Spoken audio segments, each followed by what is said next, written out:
आज हम constitution of Pakistan 1973 में दिए गए बुनियादी हकूक जो है फंडामेंटल राइट्स को समझेंगे।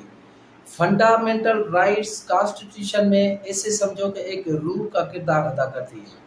अगर किसी कॉन्स्टिट्यूशन में फंडामेंटल राइट्स नहीं होंगे तो वो कॉन्स्टिट्यूशन नहीं माना जाएगा, क्योंकि जो शहरी है, जो किसी भी स्टेट में स्टेट के रहवासी हैं, उनके लिए फंडामेंटल राइट्स ज़रूरी है कि गवर्नमेंट उनको फंडामेंटल राइट्स जो बुनियादी हकूक़ है वो फराहम करे।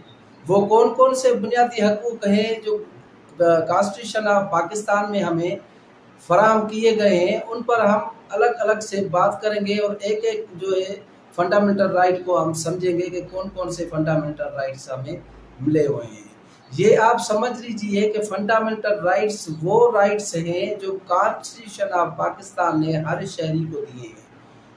अगर शहरी को किसी भी एक हक से महरूम किया जाए तो वो फ़ौरन जा सकता है कोर्ट में कि आप जो है फंडामेंटल राइट हमें प्रोवाइड करें जो हमें फंडामेंटल राइट्स नहीं मिले।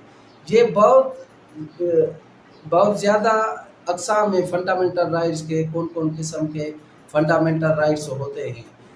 आपको मैं ये बताता चलूँ कि जब अमेरिका का कॉन्स्टिट्यूशन बना तो उसी टाइम फिलाडेल्फिया में कॉन्स्टिट्यूशन बना था, तो वो भी उसी टाइम तक इन्फोर्स नहीं हुआ जब तक उसमें 10 अमेंडमेंट करके फंडामेंटल राइट्स डाले नहीं गए।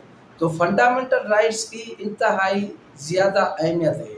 ये वही राइट है जो स्टेट सिटीजन्स को प्रोवाइड करेगी उनके टैक्सेस के बदले में, और गवर्नमेंट का सेटअप ज़ाहिर बात है वो सिटीजन्स के चूजन रिप्रेजेंटेटिव्स होंगे, मुंतखब नुमाइंदगान होंगे जो असेंबलियों में उनके हक में कानून साजी करेंगे। आइए हम इससे समझते हैं कि ये हमें क्या समझाना चाहता है। Article 8 of constitution of Pakistan, laws in consistence with or in derogation of fundamental rights to be void, यानी ऐसे कानून जो फंडामेंटल राइट से महरूम करे किसी को, या फंडामेंटल राइट की खिलाफ वर्जी हो या तौहीन हो, ऐसे किसी किस्म के कोई भी लॉज जो है स्टेट नहीं बनाएगी। फंडामेंटल राइट्स के खिलाफ कोई भी लॉज नहीं बनाए जाएंगे। जो भी लॉज बनाए जाएंगे उनके हक में बनाए जाएंगे। इसमें 2 एक्सेप्शंस है कि अगर कोई पब्लिक ऑर्डर हो या उसको मेंटेन करने के लिए कभी कभार पुलिस जो एक्शंस उठाती है या आर्मी, उनके बारे में ज़्यादा डिटेल बताई गई है इसमें थोड़ी बहुत, या जो वो लॉज जो शेड्यूल 1 में आते हैं उनको भी मेंशन किया हुआ है इस आर्टिकल में। यानी थारोली आप ये समझें कि ये जो आर्टिकल है इसका यही कॉन्सेप्ट है कि ऐसा कोई भी लॉ नहीं बनाया जाएगा जो फंडामेंटल राइट्स की खिलाफ वर्जी करे। आइए इसे समझते हैं। ये है पार्ट 2 का चैप्टर 1 फंडामेंटल राइट्स। इस चैप्टर को फंडामेंटल राइट्स 8 आर्टिकल ने हमें ये बताया कि ऐसा कोई भी कानून नहीं बनाया जाएगा जो फंडामेंटल राइट्स के खिलाफ हो। Article 9 security of a person, no person shall be deprived from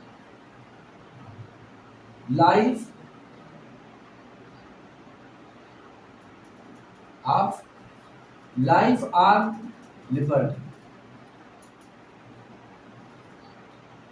यानी किसी भी सिटीजन को जो है, किसी भी आदमी को है, उसकी जिंदगी या उसकी जो है लिबर्टी उससे महरूम नहीं किया जाएगा।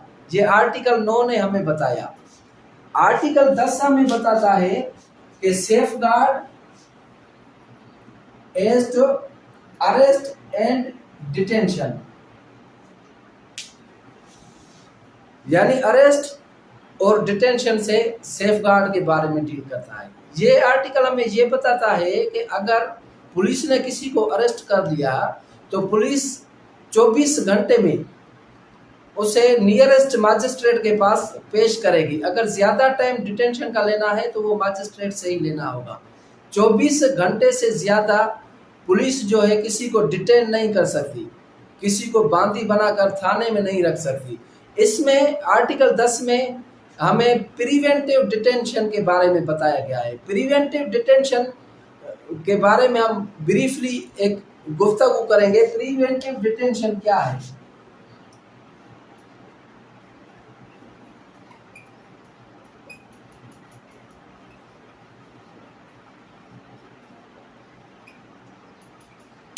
प्रिवेंटिव डिटेंशन ऐसे आदमियों के लिए या ऐसे सिटीजन के लिए हो जो पाकिस्तान की सालमियत के खिलाफ काम कर रहे हो, जो है पाकिस्तान के फॉरेन पॉलिसी के खिलाफ काम कर रहे हो, जो तासुबाना स्पीचेस कर रहे हो, ऐसी स्पीचेस के बगावत होने का खतरा हो, यानी इस किस्म के जो लोग हैं उनको प्रिवेंटिव डिटेंशन में रखा जाएगा।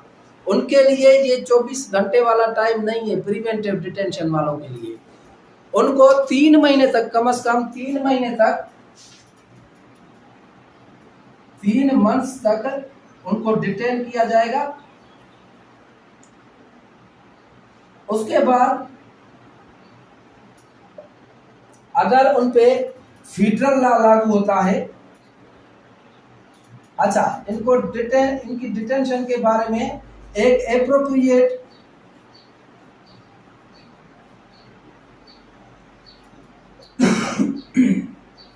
रिव्यू बोर्ड बनाया जाएगा। एप्रोप्रिएट रिव्यू बोर्ड बनाया जाएगा। अगर वो फेडरल लॉ में आता है तो चीफ जस्टिस ऑफ पाकिस्तान जो होंगे उसके चेयरमैन होंगे। चीफ जस्टिस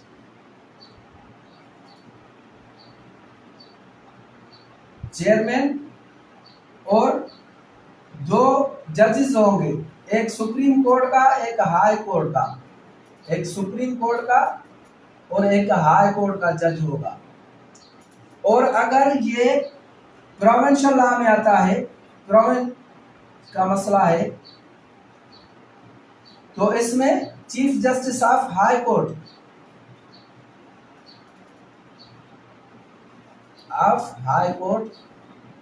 इसके चेयरमैन होंगे और 2 हाई कोर्ट के जजेस इसके मेंबर होंगे।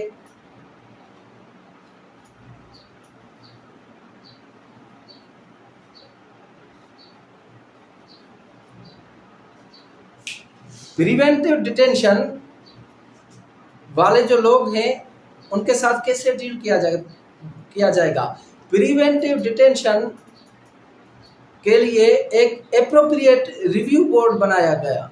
एक रिव्यू बोर्ड है, वो रिव्यू बोर्ड अगर वो फेडरल लॉ की खिलाफ वर्जी करते हैं, ऐसी तासुबाना या ऐसे इंटीग्रिटी ऑफ पाकिस्तान या पाकिस्तान के पब्लिक ऑर्डर के खिलाफ, या जो है ऐसी बगावत वाली बातें या ऐसी तंजीमें या फॉरेन पॉलिसी के खिलाफ जो लोग बातें करते हैं, उनको प्रिवेंटिव डिटेंशन में रखा जाता है।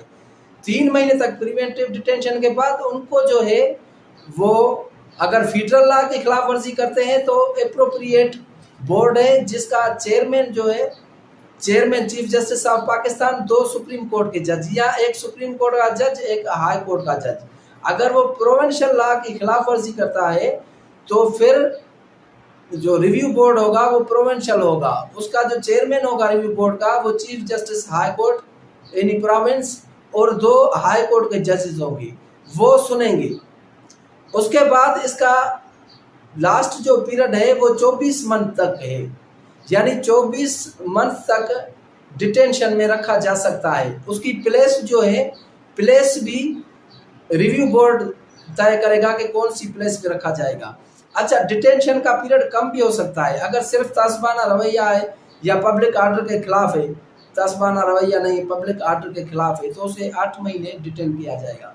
अगर तासबाना रवैया है और जो है बगावत की बातें कर रहा है तो उसे 12 महीने तक डिटेंशन में रखा जा सकता है। ये एलियन एनिमीज के लिए नहीं है, जो पाकिस्तान के दुश्मन है उनके लिए ये प्रिवेंटिव डिटेंशन नहीं है। प्रिवेंटिव डिटेंशन सिर्फ पाकिस्तान के सिटीजन्स के लिए है, यानी अगर आम केसेस में अरेस्ट होगा पुलिस के पास है तो 24 घंटे मजिस्ट्रेट के पास उसको जो है लाया जाएगा, फिर मजिस्ट्रेट से रिमांड लिया जाएगा या टाइम लिया जाएगा जो भी है। अगर वो प्रिवेंटिव डिटेंशन में है तो उसे आखिरी 24 महीने तक डिटेन में रखा जा सकता है। 24 महीने में जब वो जो डिटेनी है जिसे डिटेन में रखा गया है उसकी फैमिली के लिए उसको खर्चा पानी भी दिया जाएगा। ये इसका थारोली जो है एक व्यू है आर्टिकल 10 का। आर्टिकल 10 हमें ये बताता है कि आपके सिविल राइट्स हो या क्रिमिनल राइट्स आपको सुना जाएगा एक ड्यू प्रोसेस ऑफ ट्रायल के जरिए, यानी right to fair trial article 10A।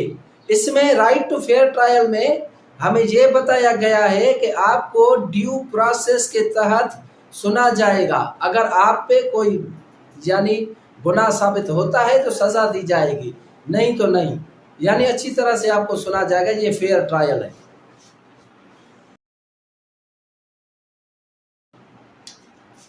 Slavery, forced labour ETC prohibited. Article 11 ने हमें बताया कि स्लेवरी, फोर्स्ड लेबर ये जो है मना है, ये प्रोहिबिटेड है। गुलामी यहाँ पर नहीं होगी, किसी को गुलाम नहीं बनाया जाएगा। पुराने टाइम में गुलाम खरीदे जाते थे। अमेरिका में भी जो काले काम करते थे ब्लैक पीपल, उनको गुलाम बनाकर लाया जाता था अफ्रीका से खरीद कर अमेरिका लाया जाता था और उनसे काम कराया जाता था। ये तो अमेरिकन हिस्ट्री है। जहाँ इस्लाम में भी गुलामों का जिक्र है कि गुलाम पुराने ज़माने में होते थे, लेकिन कॉन्स्टिट्यूशन ऑफ पाकिस्तान ने ये वाज़े बता दिया कि गुलामी जो है वो मना है, यहाँ पर कोई किसी को गुलाम नहीं रख सकता। फोर्स लेबर यानी ज़बरदस्ती किसी से काम नहीं करा सकता। फोर्स लेबर वो है, जैसे हमारे सिंध में बहुत ज़्यादा केसेस होते थे कि लोगों को डिटेन करके भट्टे में ज़बरदस्ती भट्टों में काम कराते हैं, या बहुत सारे इलाके वहाँ पर वो किसानों को ज़बरदस्ती काम कराते हैं। तो ये फोर्स लेबर है। फोर्स लेबर जो है वो आइन में प्रोहिबिटेड है, फोर्स लेबर नहीं है। इसमें दूसरी चीज़ है, दूसरी ये बात है कि इसमें जो है ह्यूमन ट्रैफिकिंग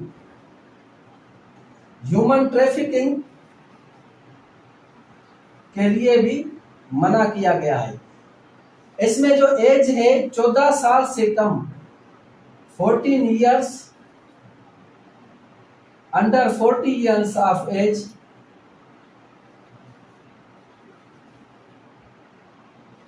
चौदह साल से कम उम्र का जो बच्चा है उसको किसी भी कंपनी में, यानी हम किसी भी कंपनी में काम नहीं करा सकते। 14 साल से कम उम्र बताई हुई है, 14 साल, या ऐसा कोई भी खतरनाक या मशक्कत वाला काम उस बच्चे से नहीं लिया जा सकता।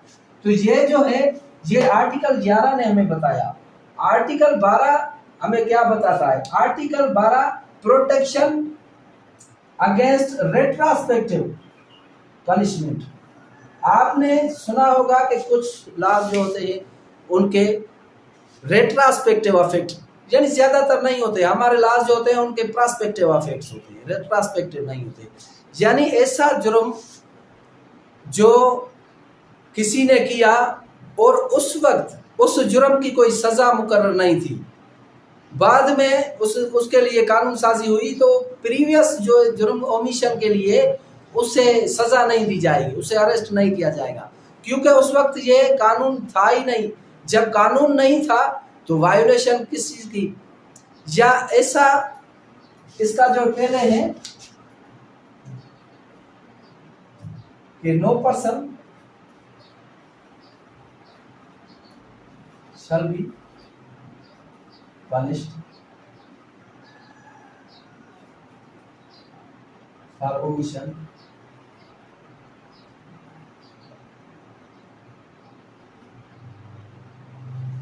which is retrospective।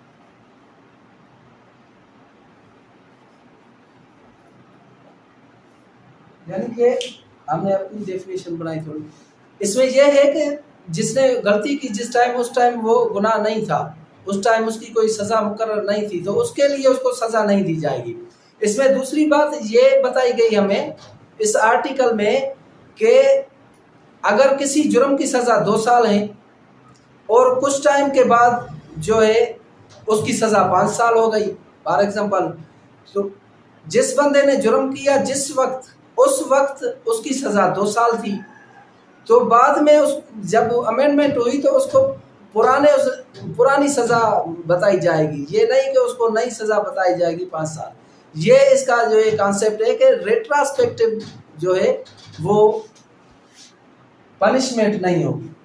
कोई भी जो पनिशमेंट होगी वो प्रोस्पेक्टिव होगी। जब लॉ होगा उसके उसी डेट के बाद से ही वो पनिशमेंट शुरू होगी। अगर उसी डेट के बाद उसने वो काम किया तो वही पनिशमेंट होगी। अगर प्रीवियस डेट में किया जब वो कानून इंटैक्ट नहीं था, कानून था ही नहीं, तो उसको वही सज़ा मिलेगी। तो दोस्तों आपने समझ लिया कि फंडामेंटल राइट्स की कितनी अहमियत है सिटीजन ऑफ पाकिस्तान की ज़िंदगी में। जो पाकिस्तान के शहरी हैं उनके लिए ज़रूरी है कि वो आईन पाकिस्तान को पढ़ें, समझें। ख़ास तौर पर जो आईन पाकिस्तान में बुनियादी हकूक़ दिए गए हैं उनको अच्छी तरह से समझें और उनके हुसूल के लिए ना सिर्फ जदोजहद करें बल्कि उनके हुसूल को जो है यकीनी बनाएं। तो ये इंतहाई अहम लेक्चर है फंडामेंटल राइट्स का। ऐसे समझे ये पार्ट 1 है। पार्ट 2 में हम दूसरे आर्टिकल्स पर बात करेंगे।